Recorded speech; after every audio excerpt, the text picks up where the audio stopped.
耶穌一而再，再而三咁好清楚話：你哋必要死喺你哋嘅罪惡中。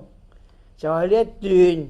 耶穌今日同佢哋對話之中，3次咁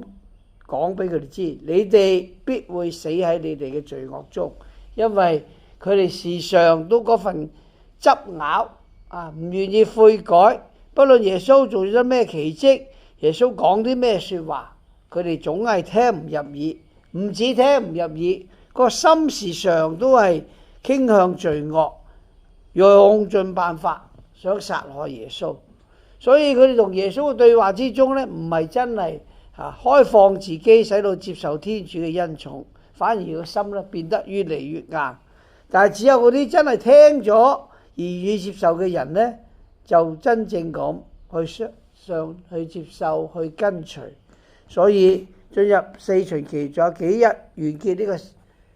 日子嘅時候，都讓我哋喺祈禱之中深切咁反省，究竟耶穌所講嘅說話對我哋有乜嘢作用？